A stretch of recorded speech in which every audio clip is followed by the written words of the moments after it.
Hello ವೀಕ್ಷಕರೇ, ನಾನು ನಿಮ್ಮ ಶುಭ ಮಾತಾಡ್ತಿರೋದು. ಇವತ್ತು ನಾವು ಬೆಂಡೆಕಾಯಿ ಸಾರು ಮಾಡೋಣ. ಲೇಡಿ ಫಿಂಗರ್ ಸಾರು ಮಾಡೋಣ.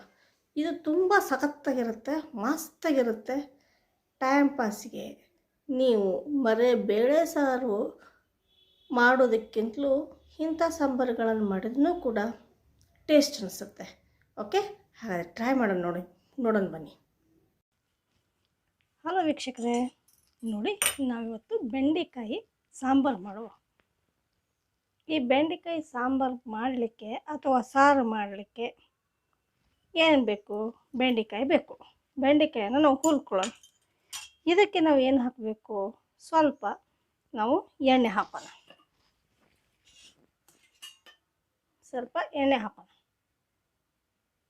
ಅದ್ರ ಲೋಳೆ ಅಂಶ ಎಲ್ಲ ಹೋಗಬೇಕು. ಎಣ್ಣೆ ಹಾಕೋಣ.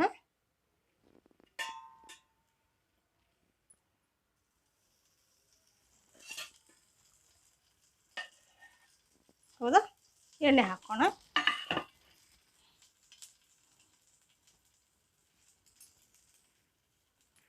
ಹುರಿದ್ಕೊಳ್ಳೋಣ.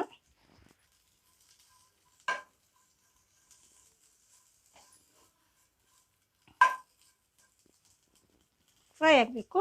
ಅದರೊಟ್ಟಿಗೆ ಸ್ವಲ್ಪ ನಾವು ಉಪ್ಪನ್ನು ಹಾಕ್ಕೊಳ್ಳೋಣ.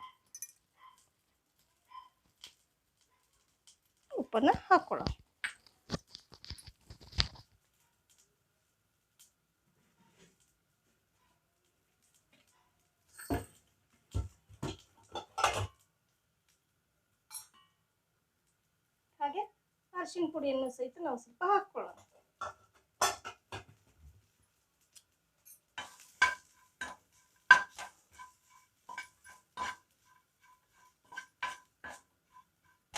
ಫ್ರೈ ಆಗಬೇಕು.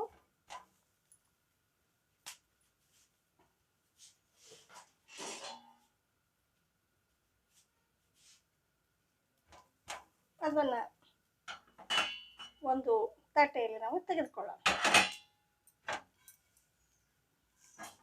ಓಕೆ, ನಂತರ ಇಂಗ್ರೀಡಿಯೆಂಟ್ಸ್ ಏನೇನು ಬೇಕು ನೋಡಿ. ಉದ್ದಿನ ಬೇಳೆ ತೆಗೆದುಕೊಂಡಿದ್ದೀನಿ. ಕೋಕೋನಟ್, ಹಸಿದಾದರೂ ಸರಿ, ಒಣಗಾದರೂ ಸರಿ. ಕೋಕೋನಟ್ ಪೌಡರ್ ತೆಗೆದುಕೊಂಡಿದ್ದೀನಿ. ಕಡಲೆ ಕಾಳನ್ನು ತೆಗೆದುಕೊಂಡಿದ್ದೀನಿ. ಜೀರಿಗೆ ತೆಗೆದುಕೊಂಡಿದ್ದೀನಿ. ಹಾಗೆ ಸ್ವಲ್ಪ ಹುಣಸೆ ಹಣ್ಣು ತೆಗೆದುಕೊಂಡಿದ್ದೀನಿ. ಜೊತೆಗೆ ಬೆಳ್ಳುಳ್ಳಿಯನ್ನು ನಾನು ತೆಗೆದುಕೊಂಡಿದ್ದೀನಿ. ಹೌದಾ? ಅಲ್ಲದ ಪುಡಿಯನ್ನು ನಾನು ತೆಗೆದುಕೊಂಡಿದ್ದೀನಿ. ಬೀಜದ ಪುಡಿಯನ್ನು ತೆಗೆದುಕೊಂಡಿದ್ದೀನಿ. ಹಾಗೆ ನಾವು ಹುರಿಬೇಕಾಗಿದ್ದು ಏನೇನು ಹುರಿಯೋಣ ಅಂತಂದರೆ, ಈಗ ಕಡಲೆಬೇಳೆಯನ್ನು ಹುರಿಯೋಣ.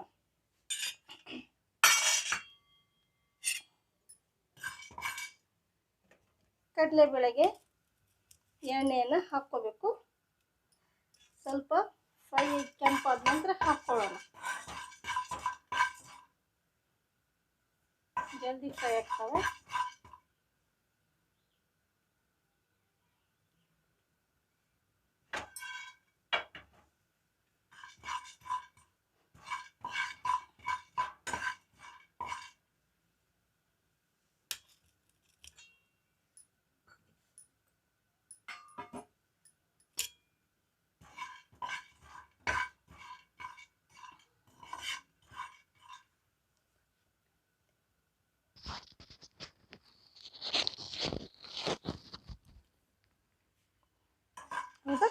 ಇದರೊಟ್ಟಿಗೆ ನಾವು ಉದ್ದಿನ ಬೇಳೆಯನ್ನು ಹಾಕ್ಕೊಳ್ಳೋಣ. ತುಂಬ ಟೇಸ್ಟ್ ಆಗುತ್ತೆ. ಸಾರು, ಬೆಂಡೆಕಾಯಿ ಸಾರು ಅಂತ ಮಾಡ್ತಾಯಿದ್ದೀವಿ ಇವಾಗ. ಮನೆಯಲ್ಲಿ ಮಾಡಿ ನೋಡಿ, ರುಚಿ ನೋಡಿ, ಮಸ್ತ್ ಟೇಸ್ಟಿ ಆಗುತ್ತೆ.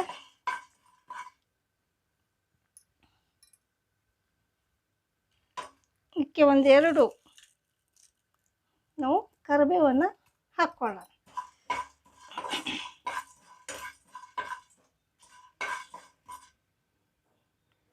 ಜೊತೆಗೆ ಇದರೊಟ್ಟಿಗೆ ಹುರ್ಕೋಬೇಕಾಗಿದ್ದು ಏನಪ್ಪ ಅಂತಂದರೆ, ಒಂದಿಷ್ಟು ಉಳ್ಳಾಗಡ್ಡಿಯನ್ನು ನಾನು ಹೆಚ್ಕೊಂಡಿದ್ದೀನಿ. ಅದನ್ನು ಕೂಡ ಹಾಕ್ಕೊಳ್ಳೋಣ. ಜೊತೆಗೆ ಒಣ ಮೆಣಸಿನ್ಕಾಯಿಯನ್ನು ನಾನು ಹಾಕ್ಕೊಂಡಿದ್ದೀನಿ ನೋಡಿ. ಅವನ್ನು ಕೂಡ ಹುರ್ಕೊಳ್ಳೋಣ. ಇದಕ್ಕೆ ನಾವು ಎಣ್ಣೆಯನ್ನು ಹಾಕ್ಕೊಳ್ಳೋಣ.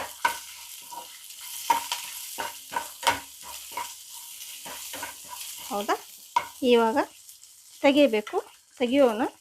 ಅದಕ್ಕೂ ಮುಂಚೆ ಒಂದೆರಡು ಬೆಳ್ಳುಳ್ಳಿ ಹೆಸರುಗಳನ್ನು ನಾವು ಹಾಕ್ಕೊಳ್ಳೋಣ.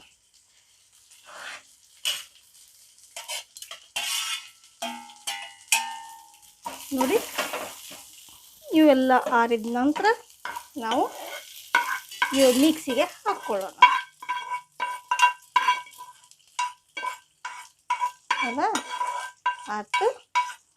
ಮಿಕ್ಸಿಗೆ ಹಾಕ್ಕೊಂಡು ಪುಡಿ ಮಾಡಿಕೊಂಡು ತೆಗೆದುಕೊಂಡು ಬರೋಣ. ಇದರೊಟ್ಟಿಗೆ ನಾವೇನು ಹಾಕ್ಕೊಳ್ಳೋಣ ಅಂತಂದರೆ ಇದ್ರ ಜೊತೆಗೆ ಡ್ರೈ ಕೊಕೊನಟ್ ಪೌಡರ್ ಹಾಕ್ಕೋಬೋದು, ಇಲ್ಲ ಹಸಿದು ಹಾಕ್ಕೋಬೋದು.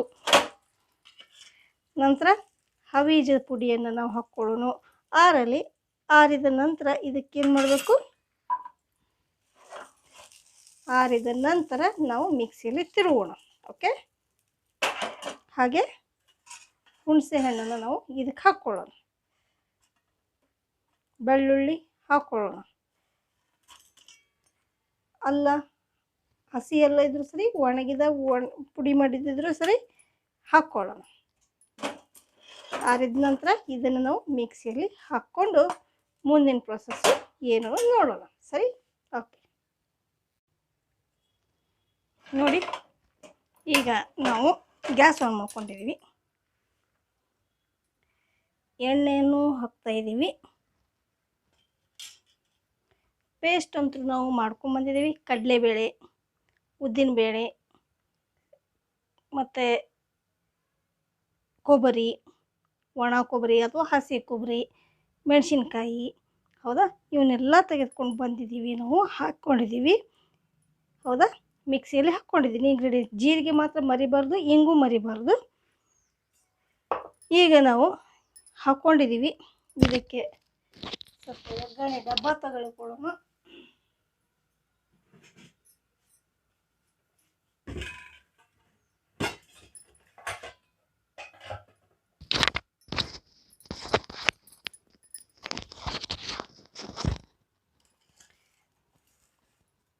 ಸ್ವಲ್ಪ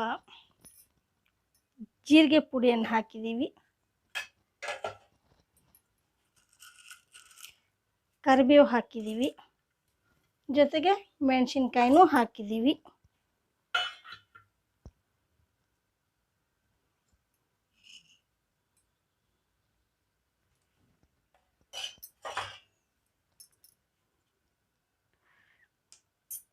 ಹೌದಾ, ಇವು ಸ್ವಲ್ಪ ಚಟಾಪಟ ಅನ್ನಬೇಕು. ಹೌದಾ, ಒಗ್ಗರಣೆ ಸಾಮಾನ್ಯವಾಗಿ ಲಾಸ್ಟಿಗೆ ಕೊಡ್ತಾರೆ. ಅದನ್ನು ಲಾಸ್ಟಿಗೆ ಕೊಡ್ತಾ ಇಲ್ಲ, ಫಸ್ಟಿಗೆ ಕೊಟ್ಟು ಕೆಲಸ ಮಾಡ್ತಾ ಇದ್ದೀನಿ.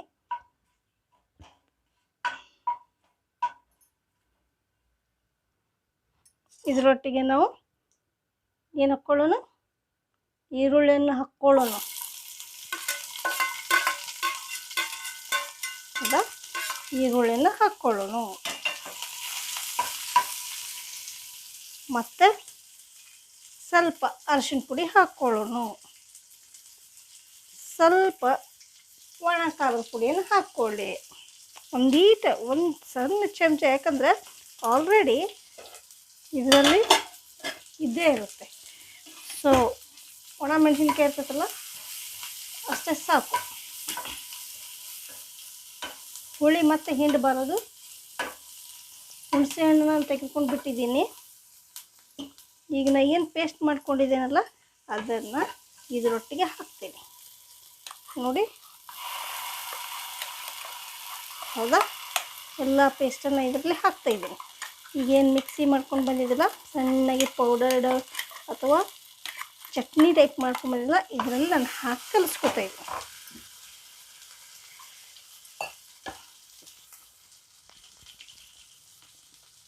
ನೀರು ಕೂಡ ವೇಸ್ಟ್ ಮಾಡಬಾರ್ದು. ಸಾರಿಗೆ ನೀರು ಬೇಕೇ ಬೇಕಲ್ವ. ನೀರು ಹಾಕಬೇಕು. ಸ್ವಲ್ಪ ಹೆಚ್ಚಿಗೆನೇ ನೀರು ಹಾಕಬೇಕು, ಕಡಿಮೆ ಹಾಕಬಾರ್ದು. ಯಾಕೆಂದರೆ ಬೇಳೆಗಳನ್ನು ಹುರ್ಕೊಂಡು ಹಾಕ್ಕೊಂಡಿರ್ತೀವಲ್ಲ, ಅದು ಉಬ್ಬಿ ಏನಾಗುತ್ತೆ, ನೀರನ್ನು ಹೀರ್ಕೊಳ್ತದೆ.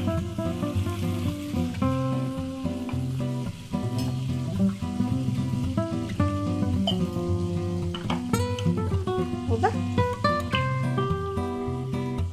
ನೀರನ್ನು ಹೀರ್ಕೊತದೆ. ನೀರು ಹಾಕಬಾರ್ದು, ನೀರು ಹಾಕಬೇಕು.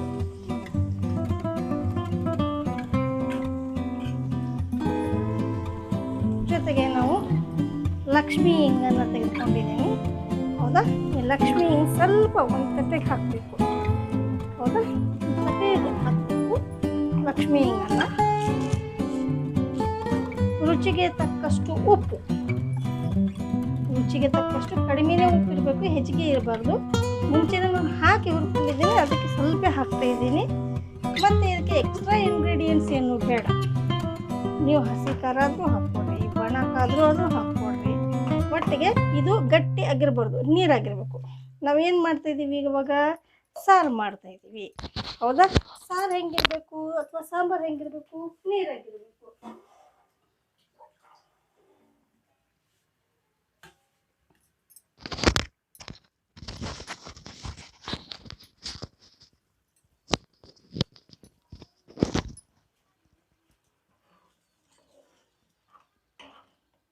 ಕೊತ್ತಂಬರಿಯನ್ನು ಇದ್ದರೆ ಹಾಕ್ಕೋಬೋದು. ನನ್ನ ಕಡೆ ಅಂತೂ ಈ ಸದ್ಯ ಅಂತೂ ಇಲ್ಲ, ಅದಕ್ಕೆ ನಾನು ಕೊತ್ತಂಬರಿ ಬೀಜ ಅಥವಾ ಹವೀಜಿ ಬೀಜವನ್ನು ಹಾಕಿದ್ದೀನಿ.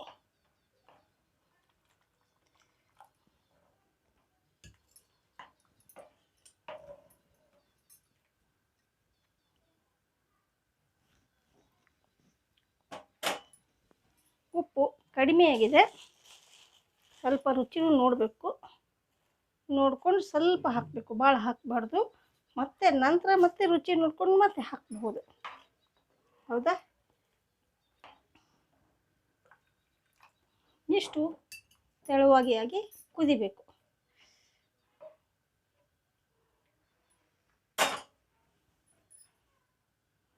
ಇವು ಕುದಿಯೋಕ್ಕಿಂತಲೂ ಮುಂಚೆ ನಾವು ಇವುಗಳನ್ನು ಮುಂಚೆನೇ ಹಾಕ್ಬೋದು. ಸ್ವಲ್ಪ ಒಂದು ಕುದಿಯಿಂದ ಹಾಕಬೇಕು.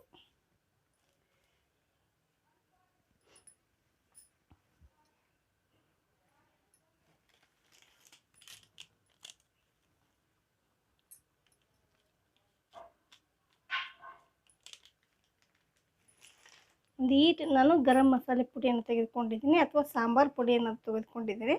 ನನ್ನ ಕಡೆ ಕೊತ್ತಂಬರಿ ಇಲ್ಲ, ಸೊ ಬೀಜ ಹಾಕ್ಕೊಂಡಿದ್ದೀನಿ. ಆದರೂ ಕೂಡ ಸಾಂಬಾರಿಗಾಗಿ ನಾನು ಇದನ್ನು ಮಾಡ್ತಾಯಿದ್ದೀನಿ.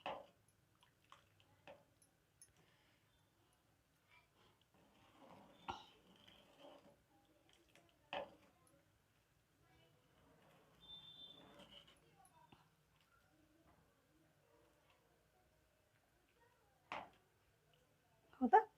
ಕುದೀತಾ ಇದೆ, ಕುದಿ ಹತ್ತಾ ಇದೆ.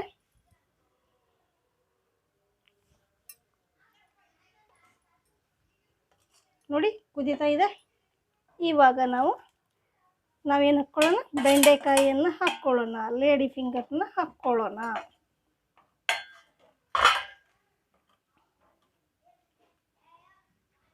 ಕಡಿಮೆ ಬೆಂಡೆಕಾಯಿ ಇದ್ದಾಗಂತೂ ಸಾರಂತೂ ತುಂಬ ಅತ್ಯುತ್ತಮವಾಗಿ ಆಗಿರುತ್ತೆ.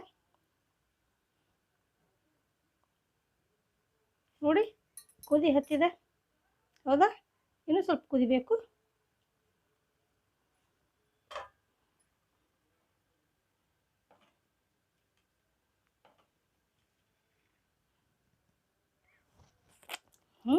ಸೂಪರ್ ಆಗಿದೆ ನಮ್ಮ ಸಾಂಬಾರು, ಸೂಪರ್ ಆಗಿದೆ. ಬೆಂಡೆಕಾಯಿ ಸಾಂಬಾರನ್ನು ನೀವು ಮನೆಯಲ್ಲಿ ಟ್ರೈ ಮಾಡಿ. ಉಪ್ಪು ಕಡಿಮೆ ಆದರೆ ಉಪ್ಪು ಹಾಕ್ಕೊಳ್ರಿ, ನಿಮ್ಗೆ ಎಷ್ಟು ಬೇಕು ರುಚಿ ಬೇಕೋ ಅಷ್ಟು ಹಾಕ್ಕೋಬಹುದು. ಹೀಗೆ ಮನೆಯಲ್ಲಿ ಒಂದೊಂದೇ ಐಟಮ್ಸನ್ನು ನೀವು ಕಲಿತಾ ನೀವು ಮುಂದೆ ನಿಮ್ಮ ಜೀವನದಲ್ಲಿ ಅಳವಡಿಸ್ಕೊಡ್ರಿ ಅಂತ ತಿಳ್ಕೊಂಡು ನಾನು ಹೇಳ್ತಾಯಿದ್ದೀನಿ. ಲೈಕ್ ಮಾಡಿರಿ, ನಿಮ್ಮ ಫ್ರೆಂಡ್ಸಿಗೆ ಶೇರ್ ಮಾಡಿರಿ ಈ ವಿಡಿಯೋನ, ಹಾಗೆ ಸಬ್ಸ್ಕ್ರೈಬ್ ಮಾಡಿ ಅಂತ ಕೇಳ್ಕೊತಾ ನಾನು ವಿಡಿಯೋನ ಸ್ಟಾಪ್ ಮಾಡ್ತೀನಿ. ಮುಂದಿನ ನೆಕ್ಸ್ಟ್ ವಿಡಿಯೋದಕ್ಕೆ ನಾವು ಬರೋಣ. Okay, thank you very much.